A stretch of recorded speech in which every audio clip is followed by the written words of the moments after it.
പ്രത്യേക ഉദ്ദേശ സ്ഥാപനങ്ങൾ അവരുടെ സ്വന്തം നിലക്കെടുക്കുന്ന വായ്പകൾ സംസ്ഥാന സർക്കാരിൻ്റെ പൊതുകടത്തിൻ്റെ ഭാഗമാണെന്ന തെറ്റായ നിലപാടാണ് സ്വീകരിച്ചത്. അതുവഴി സംസ്ഥാനത്തിൻ്റെ കടമെടുപ്പ് പരിധി കുറയ്ക്കുകയാണ് കേന്ദ്രം ചെയ്തത്. ദേശീയപാത 66 വികസനത്തിനായി ഭൂമി ഏറ്റെടുക്കാൻ 25% തുകയാണ് കേരളത്തോട് ആവശ്യപ്പെട്ടത്. ഇതിനായി കിഫ്ബി വഴി 5854 കോടി രൂപ സമാഹരിച്ച് നൽകി. ഈ തുകയും സംസ്ഥാനത്തിൻ്റെ കടമെടുപ്പ് അവകാശത്തിൽ നിന്ന് കുറക്കുന്ന നിലപാടാണ് കേന്ദ്രം സ്വീകരിച്ചത്.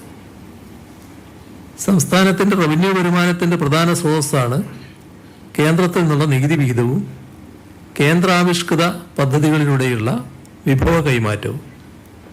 സംസ്ഥാനങ്ങൾക്ക് വീതിച്ചു നൽകേണ്ട നികുതി വിഭവങ്ങളുടെ അനുപാതം 14ാം ധനകാര്യ കമ്മീഷനിൽ 42%. 15ാം ധനകാര്യ കമ്മീഷന്റെ കാലയളവിൽ 41% കുറഞ്ഞു. അതിനു പുറമെ സെസ്സും സർചാർജും സംസ്ഥാനങ്ങളുമായി വിഭജിക്കേണ്ടതില്ലാത്തതിനാൽ കേന്ദ്ര വരുമാനത്തിൻ്റെ 1/3 സെസ്സും സർചാർജുമായി മാറി. 2014-15 ഇത് വെറും 10% മാത്രമായിരുന്നു. അത് കഴിഞ്ഞ വർഷം 28.1%. സംസ്ഥാനങ്ങൾക്ക് വിഭജിക്കേണ്ട നികുതി 50% വർദ്ധിപ്പിക്കണമെന്ന് സംസ്ഥാനം ആവശ്യപ്പെട്ടെങ്കിലും കേന്ദ്രം പരിഗണിച്ചില്ല. ധനകാര്യ കമ്മീഷന്റെ പരിഗണനാ വിഷയങ്ങളിലും മാനദണ്ഡങ്ങളിലും കൈകടത്തി കേരളത്തിൽ ലഭിക്കേണ്ട അർഹതപ്പെട്ട തുക നിഷേധിക്കുന്നതാണ് കേന്ദ്ര സർക്കാർ സമീപനം. BJP സർക്കാർ വന്ന ശേഷം 2011 ജനസംഖ്യ നികുതി വിഭജനത്തിനുള്ള മാനദണ്ഡമായി നിശ്ചയിച്ചു. ഇതിന് 15% വെയിറ്റേജ് നൽകി. ജനസംഖ്യാ നിയന്ത്രണം ഫലപ്രദമായി നടപ്പാക്കിയ കേരളത്തിന് നികുതി വിഹിതം കുറയുന്നതിന് ഇത് കാരണമായി. 1971 സെൻസസ് അടിസ്ഥാനമാക്കിയാണ് ജനസംഖ്യാപരമായ നേട്ടങ്ങൾക്കുള്ള വെയിറ്റേജ് 30% സംസ്ഥാനം ആവശ്യപ്പെട്ടത്.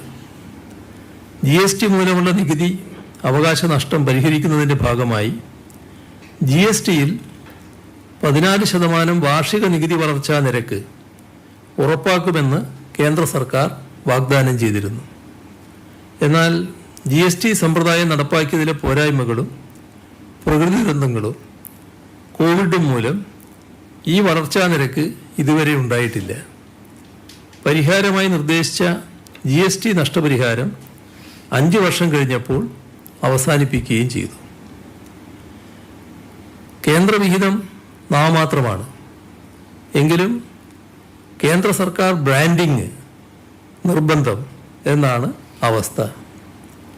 ലൈഫ് പദ്ധതിയിൽ ഭൂരിഭാഗം ഗുണഭോക്താക്കൾക്ക് തുക പൂർണ്ണമായി നൽകുന്നതും കേന്ദ്ര ധനസഹായമുള്ള ചുരുക്കം വീടുകളിൽ തന്നെ തുകയുടെ സിംഹഭാഗം ചെലവഴിക്കുന്നതും സംസ്ഥാന സർക്കാരാണ്.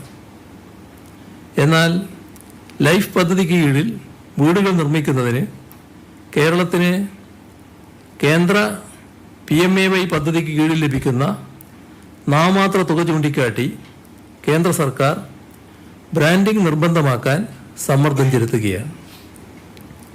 ലൈഫ് പദ്ധതിയുടെ ഭാഗമായി നിർമ്മിക്കുന്ന വീടുകൾ ഓരോരുത്തരുടെയും സ്വന്തമാണ്.